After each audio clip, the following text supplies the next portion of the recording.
நான் தெரிந்தே சொல்லுகின்றேன். நாம் பாட புத்தகத்தை பாடவில்லை. ஆக ஒவ்வொரு நிமிடத்திலும் இந்த உணர்வுகளை எனக்கும் கூடு விட்டு கூடு பாயும் வித்தைகளையும் சொல்லிக் கொடுத்தார். இந்த உணர்வின் தன்மையை பெருக்கப்படும் போது எதனின் நிலையை நீ அதிகமாக சேர்க்கின்றாலும் அதனின் தன்மை கொண்டு என் குருநாதர் ஏனென்றால் மாட்டுக்குள்ளும் புகழ செய்தார். அதை எவ்வாறெல்லாம் பெற வேண்டும் என்று ஏனென்றால் உங்களை எளிதில் நான் சொல்லவில்லை. இதிலிருந்து மீண்டும் மீண்டும் பாம்புக்குள்ளும் போகச் சொன்னார், மாட்டுக்குள்ளும் போகச் சொன்னார், யானைக்குள்ளும் போகச் சொன்னார். இதெல்லாம் உங்களுக்கு முன்னாடி சொல்லியிருக்க மாட்டேன். இதெல்லாம் நான் தெரிஞ்சுக்கிறேன், அதுக்குள்ளும் போயிடும். அப்ப அந்த உணர்வின் தன்மை பெருகிவிட்டா இந்த ஆன்மாவின் தன்மை எப்படி ஆகும்? ஏன்னா அவர் கைவல்யம் அவர் தனக்குள் எப்பயுமே கைப்பிடிச்சிருந்தார். ஆகவே இதை போல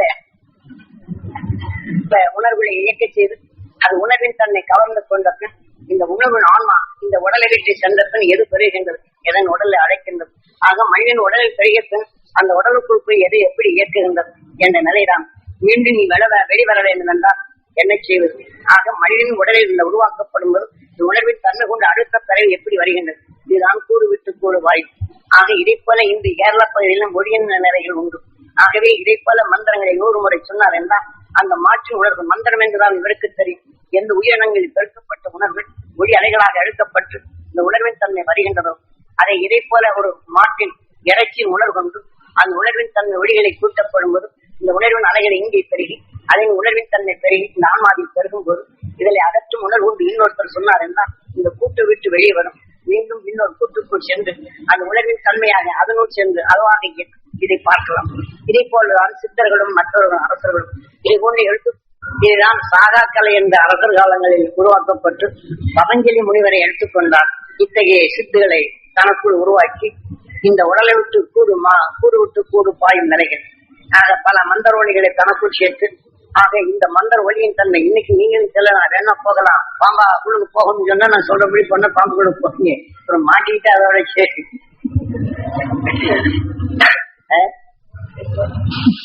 பேச முடியாது.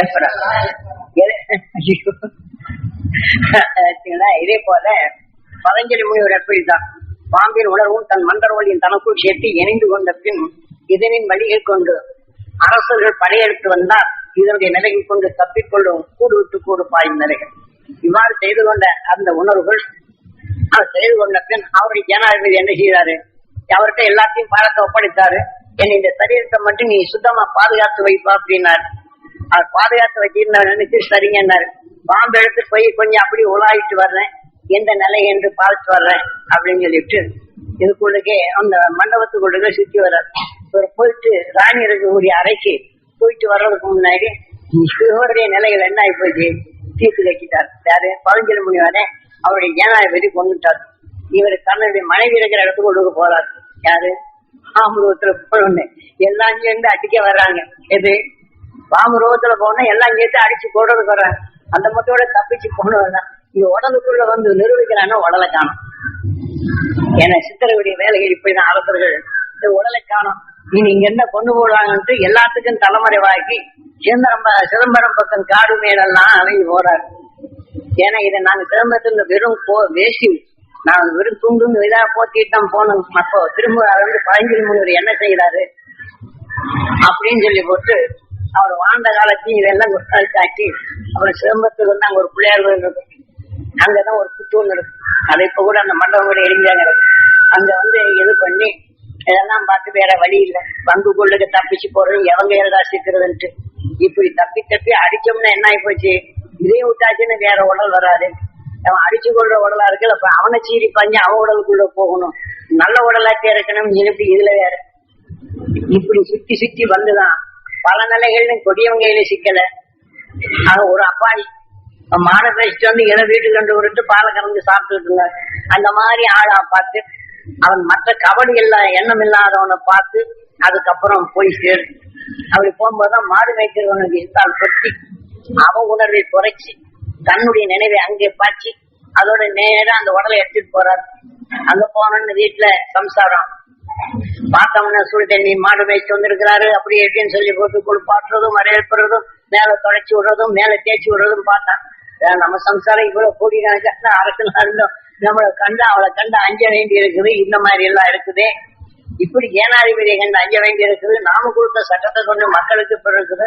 அடுத்த வருஷம் போர் பண்ண வர்றான்னா ஒவ்வொருத்தர் 5ஆம் படியா போய்கிட்டு இருக்கிறா. நம்மள கொஞ்ச நேரத்துல அங்க பொண்ணு தீர்த்துட்டா நான் உடலோடு இருக்கும்போது தூங்கி எழும்போது சீட்டிட்டா என்ன பண்றது? இப்படி பல சிந்தனைகள் வருது.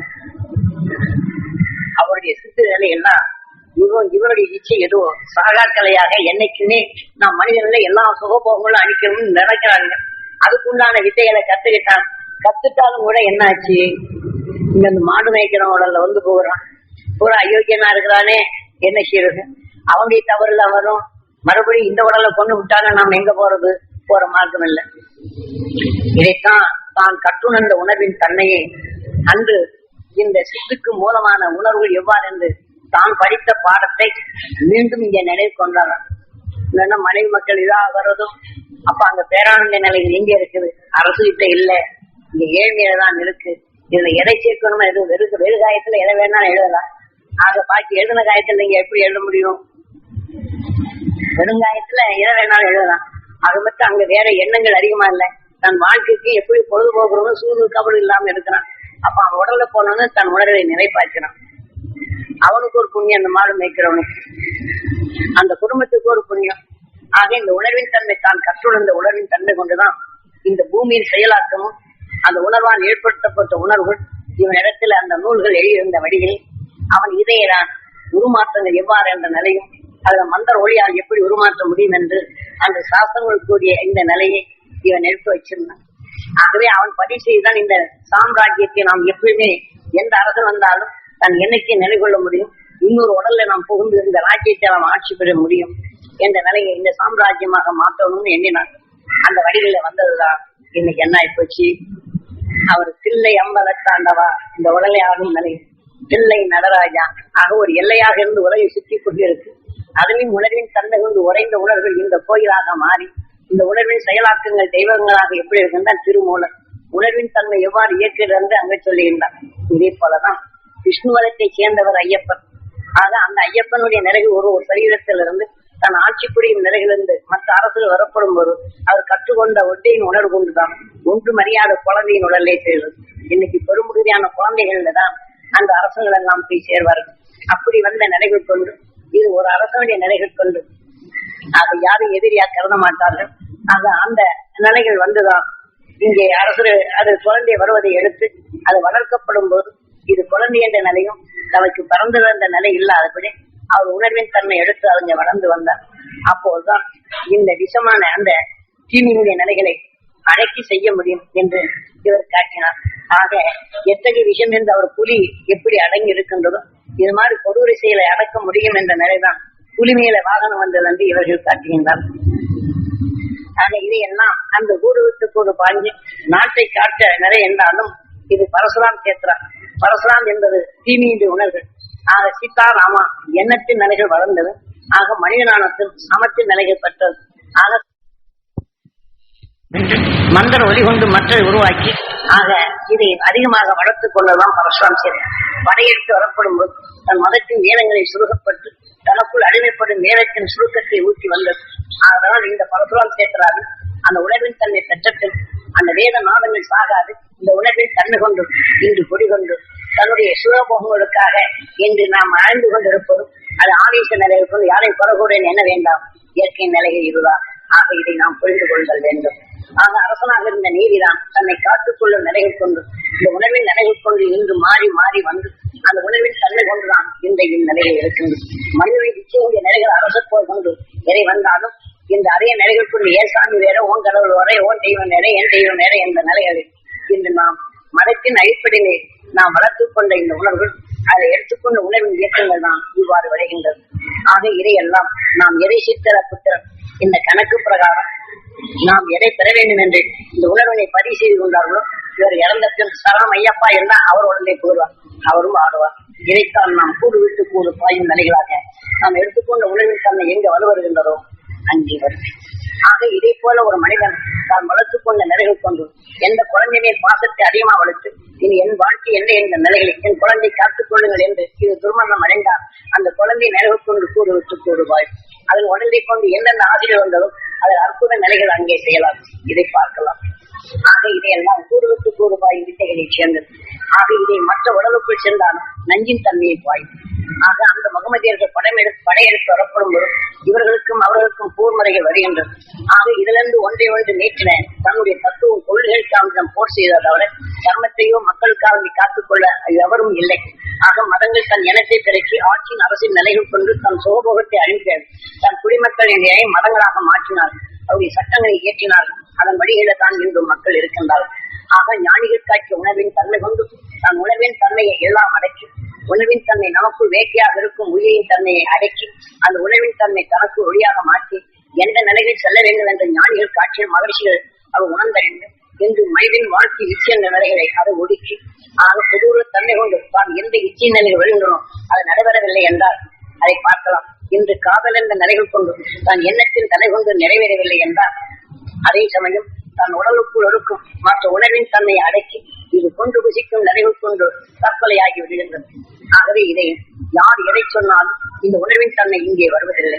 ஆக இதை போல தான் எண்ணத்தின் தன்மை ஊங்கி வளர்க்கப்படும் போது ஆக மகிழ்ச்சியாக எல்லோரும் பூற்றி பிரிக்கிறார் என்று இதை வளர்த்துக் கொண்டால் அதனை சிறு பிழைகள் வந்து என்ன இப்படி செய்கிறது என்றால் போல் உடனே தனக்கு மாறான நிலைகள் வந்து இது அடுத்த அது ஆகிய இதனுடைய நிலைகள் அடக்கி இதை கொண்டு புசித்துவிடும். ஆகவே இதை போன்றுதான் இந்த வாழ்க்கையின் உணர்வின் செயல்கள் எவ்வாறு இருக்கிற அந்த நிலையைத்தான் இந்த வேத மந்திரங்கள் எல்லாவற்றிலும் வேதங்கள் உண்டு. அந்த மந்திரங்கள் ஒழுங்கி செய்யப்படும் போது அந்த பதத்தின் நன்மையிலே மற்ற உணர்வின் தன்மை ஒதுக்கி அதன் செயலாக்கங்களாக இருக்கும். ஆகவே இதையெல்லாம் கடந்து சென்ற நாம் இப்போது நாம் எந்தெந்த கோயிலை நீங்க எடுத்துக்கொண்டாலும் இந்த மகானால் உருவாக்கப்பட்டது, இந்த மகிழ்ச்சியால் உருவாக்கப்பட்டது, இந்த முனிவனால் உருவாக்கப்பட்டது.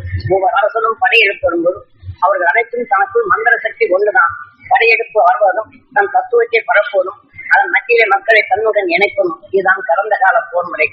அதன் அடிப்படையில வளர்ச்சி அந்த நிலைதான் இந்த நிலைகள் கை ஓங்கிய நிலைகள் கொண்டு அதிலே ஆக மற்ற எல்லா மதங்களிலும் காட்டிலும் இன்று புத்த மதம், முகமதிய மதம், கிறிஸ்து மதம் என்று இது முன்னணியில் இருக்கின்றது. இந்து மதம் என்பது ஆக சிறுத்தே இருக்கின்றது. ஆக இந்து மத பிரிவில் ஏற்பட்டதுதான் புத்த மதங்கள். ஆக மதத்தின் அடிப்படையில் கொண்டு ஆட்சியில் புரிய முடியுமே தவிர ஆக நமக்கு அருஞானி தத்துவத்தை எடுத்துக்கொண்டு இந்த உணர்வினை ஆட்சி புரியும் நிலைகள் பெற்றவர் என்று சந்தரிச்சு ஆக தனக்குள் இந்த உணர்வை அடக்கி இதை ஆட்சி புரிந்து என்றும் அழியா சரீரமாக இதை அடக்கி என்று ஒளியின் சரீரமாக நிலை கொண்டவர் அவர். அவர்களை விளைந்த உணர்வுகள் நம்முன் இருப்பதை இதைதான் நமக்குள் சித்தர புத்திரர் இந்த நாம் கல்வியின் நினைவலைகள் உணர்வின் ஆற்றல் அதுக்குள் பெருகி இதை நாம் பல மடங்கு இது கூட்டுதல் வேண்டும். அதுதான் சித்திர புத்திரன் கணக்கு பிரகாரம் நாம் எண்ணம் எமனுக்கு தண்டனை கொடுத்து நமக்குள் என்றும் நிலைகள் இங்கே பெற முடியும். ஆக நாம் இந்த உடலை அழித்திடும் நிலைகள் ஒளியை அழித்திடும் சக்தி இல்லை. ஆகவே அதனின் நிலைகளை நாம் முழுமையாக அடைய முடியும் என்ற நிலைகள் இன்று வாழ்ந்து வரும் நிலைகளில் இன்று மற்றொரு உடல்களிலும் இன்று இயக்கிக் கொண்டு பல சித்துகளை செய்வதும் இதைதான். ஆக இந்த சித்துகளில் எவரவர்கள் சிக்குகின்றனரோ அவை அனைத்தும் இங்கே கீழே நான் வர வேண்டும். இப்ப அற்புத சித்துகள் உங்களுக்கும் நான் கற்பித்து கொடுக்கலாம். அந்த மாதிரி கொடுத்தவர் யாரும் கரையேற்றவர் இல்லை. ஆக இருக்கிறார். இன்னைக்கு ஒருத்தருமே சேர்ந்தது இல்லை. ஆக அவரவர்கள் ராஜா தன்காட்டு ராஜாவை அழைக்கும் நான் சர்வத்தை அறிந்து கொண்டேன் என்ற நிலைக்கு போய்விடுகின்றார்கள். ஆகவே இதையெல்லாம் இந்த அற்புதங்கள் நம்மளுக்கு தேவையில்லை. நமக்குள் இருக்கும் அற்புதம் எதுவாக இருக்க வேண்டும் என்றால் நமது பார்வை பிறருடைய தீமைகளை நீக்க வேண்டும். நமது பார்வை அவர்களுடைய ஞானத்தை தோற்றுவிக்க வேண்டும். ஆக இதை போல நாம் பரவும் என்றால் நாம் நம்மளுடைய நிலைகளை என்றும் அழியா ஒளி சரீரம் பெற முடியும். அந்த நிலையில் பெற வேண்டும் என்றுதான் மகிழ்ச்சியின் அறுவடை பெற வேண்டும். என்னை பார்ப்போருக்கு அவர்கள் மனம் மகிழ வேண்டும். என்னை பார்ப்போருக்கும் மனம் மகிழ வேண்டும் என்றால் என்னை பார்ப்பவர்கள் நம்ம பரவ வேதனை பற்றி மகிழ்ச்சி பெற்ற ஒன்று அதல்ல. என்னை பார்க்கிறவங்களுக்கு அவர்களுக்கு மகிழ்ச்சி பெற வேண்டும். நம் சொல்லால் பேச்சால் செயலால் பார்வையால் அவர்கள் எனக்கு நான் நல்லதானே என்று அந்த மகிழ்ச்சி வர வேண்டும். உங்கள் பார்வையின் நிலைகள் பிறருடைய தூய்மைப்படுத்தும் நிலைகள் வர வேண்டும். ஆக உங்களுடைய உணர்வின் தன்மை தூய்மைப்படுத்தும் உணர்வு ஆன்மாவாக மாற்ற வேண்டும். ஆகவேதான் இந்த சப்தரிஷி மண்டலம் என்பதும் ஆக தூய்மையான நிலைகளை தூய்மை தனக்குள் வராத ஒளிய மாற்றும். ஆக நாம் தொடர்ந்து நமது பிரபஞ்சத்தில் உள்ள நட்சத்திரம் மற்ற பிரபஞ்சங்கள் இருந்து வரக்கூடிய நிலைகளை ஒதுக்கி அது அதனுடைய நிலைகள் துகள்களாக பால்வழி மண்டலங்களாக மாற்றுங்கள். அதை தூசிகளாக மாறி மற்ற கோள்கள் எடுக்குங்கள். இதிலிருந்து வெளிப்புற சூரியன் காந்த கட்டி கவர்ந்து துகள்களாக மாறுகின்றது. பின் அதனுடைய ஓட்டத்தில் தூசிகளாக மாறுகின்றது. ஆக அதனின் தன்மை தனக்குள் கவர்ந்து ஆக ஒளி சுழலாக மாற்றுகின்றது. இதை போலதான் நாம் மகரிஷின் அருள் உணர்வை உங்களுக்குள் அந்த உணர்வின் தன்மையை மாற்றி உங்க பால்வழி மண்டலங்களாக உங்கள் எண்ணில் அடங்காத குணங்களில் இதை இணைத்து இது பால்வழி மண்டலங்களாக மாற்றி எத்தகைய நிலைகளும் இதை தான் அதனுடைய நிலைகளை தூய்மைப்படுத்திக் கொண்டே தன் உணர்வின் தன்னை பெற வேண்டும் என்ற இந்த நோக்குடன் தான் எமது குருநாதர் காட்சி அறுவடை உங்களிலே இயங்கி தீமை அகழ்ந்து தீமை அகற்றி தூய்மை பெறும் உணவின் தன்னை விளைந்து இந்த உடலை விட்டு அகன்றான் என்றும் தூய்மை நிலைகள் நாம் பெற முடியும் என்ற தன்னம்பிக்கை உங்களை வரவழைத்தான் இதை செய்தது. அருட்செல்வம் தரட்டும், அருள் ஞானம் தரட்டும், மகிழ்ச்சியின் அருவற்றம் இங்கே உலகம் பலரட்டும். இங்கே வந்துள்ளோர் உணர்வுகளில் அனைத்தும் மெய் உணர்வுகள் மலரட்டும். அந்த மகிழ்ச்சி நிலைகள் கொண்டு உலகை காற்று உணர்வுகள் பலரட்டும் என்று இந்த உணர்வினை வேண்டி அருள் ஞான மகிழ்ச்சியின் உணர்வு உங்களிலே பதிவு செய்து கேட்கிருந்தோர் அனைவரும் இந்த உணர்வை என்ன ஆக அருஞானத்தின் நிலைகள் பெறும். ஆக என்றும் அழியா செல்வத்தை பெறும், என்றும் அழியா உடலை பெறும். ஆக உடல் மாற்றும் நிலையை நமக்கு வேண்டாம். ஆக இந்த உடலின் காலங்கள் வருவதற்கு முன் இந்த உலகத்தின் நிலைகளில் இந்த பூமியை நிலைத்தரமாக போகின்றது. இன்னும் ஒரு 1000 ஆண்டு கொடுப்போம். 1000 ஆண்டு நாம் வாழ்வதில்லை. ஆனால் இந்த உயிரின் தன்மை கொண்டு உடலின் மாற்றங்கள் இந்த நினைவற்ற நிலைகள் நாம் 1000 ஆண்டு இந்த உயிரின் கொண்டு உடல் மாற்றத்துடன் இருப்போம். ஆனால் இந்த மனிதன் நினைவு இருக்காது. ஆகவே அதில் சிக்குண்ட நரக வேதனை அனுபவித்தே சேர வேண்டும். இது இருந்து சூரியனை அகன்று 1000 ஆண்டுகளுக்கு இது பெருங்கி சென்றார். ஆக இந்த பிரபஞ்ச வாழ்க்கை முடிந்தது. ஆக இதனின் தன்மைகள் பனிப்பாறைகளாக மாறும். கோளின் நிலைகள் வியாழன் போல விடையேற்று ஆக இந்த குடும்பம் தொடர்ந்து ஓடிவிடும். ஆக இதிலே நட்சத்திரங்கள் குடும்பங்கள் மாற்றிக்கொள்ளும். அதில் எந்தெந்த நட்சத்திரங்கள் எந்த நிலைகள் திரும்பி அதன் முழுமை பெற்று இதனை சரிபாடிக்கு மேல் தாண்டிவிட்டால் அந்த நட்சத்திரங்கள் அனைத்தும் சூரிய குடும்பமா மாறும். இது ஒன்றிய ஒரு வட்டமாக அந்த 2000 சூரிய குடும்பத்தை ஒரு வட்டப்பெருக்காக மாற்றிவிடும். ஆகவே இதை போல அழகு காலம் வாரும் நிலைகள் இதை குருநாதரும் மற்ற மகிழ்ச்சிகளும் அறிந்துணர்ந்த உணர்வை உங்களுக்குள் பதிவு செய்து என்றும் அடியா பெறுவாள் இந்த நிலையில் என்று ஒளி செய்யமாகி நன்றினை மாற்றலும் ஒளியின் நிலைகள் கூற்றிடும் உணர்வின் நிலைகள் கொண்டு என்று நாம் நிலைத்திருப்போம். அந்த வெள்ளை அடைவோம் என்று இதை சபதம் என்று இங்கே கேட்கும் உங்களோட அனைவரும் எத்தனை தீமைகள் உங்கள் அணுக விழாது அருஞான் உணர்வுக்கும் இது குறைக்கடி இந்த பழக்கத்தை வாழும். அதன் நிலையில் இது அழியா பெறுவாள் அழியா செல்வம் என்று கடந்து ஆக இந்த செல்வத்தை நீங்க தேடி செல்லலாம். அதில் என்றும் நிலைத்திருக்கும். இந்த மற்ற செல்வம் குணசெல்வம் இருப்பினும் கூட அது சிறிது காலமே இருக்கும். அது அழிந்து அழியா வழி செய்வதும் என்றும் அழியவில்லை. ஆக அழியா பெறுவாள் என்ற நிலையில் நாம் அடைவோம். அதன் வழி செல்வோம். இங்கு வந்துள்ளோர் அனைவரும் இதை பெறுவீர்கள். நிச்சயம் அதன் வழி செல்வீர்கள். ஆக இது காட்டிய நிலை கொண்டு வாழ்க்கையில் இதை நீங்க பயன்படுத்தி செயல்படுத்த வேண்டும். நாம் அனைவரும் ஒரு குடும்பம் என்ற நிலை வர வேண்டும். ஒரு பிரபஞ்சம் எவ்வாறு இயக்குகின்றதோ இது குரு வழியில் நாம் குருநாதன் இயக்கத்திற்கும் அவன் பெரும் பிரபஞ்சமாகி ஆக இந்த உலகில் உள்ள தீமைகள் அகற்றும் உணர்வு நமக்கு விளைவு. நம்மை தீமைகள் வராது நம்மை காற்று உணர்வுகள் விளைய வேண்டும். ஆகவே உருக்களின் நிலையை கொண்டு நாம் வந்து கொள்வோம். மகிழ்ச்சி அருள் சக்தி பெறும். உலகை காற்று உணர்வை விளைவிப்போம். நம் பார்வை உலகை மாற்றும் தீமையிலிருந்து விடுபடும் நிறையாக வரட்டும் என்று பிரார்த்தித்து இது நிறைவு செய்கின்றேன்.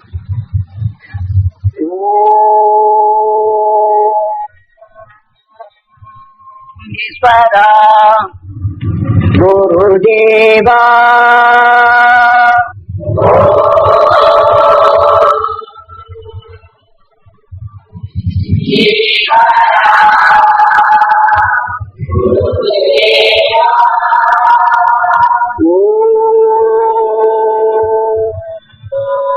ஈஸ்வரா குருதேவா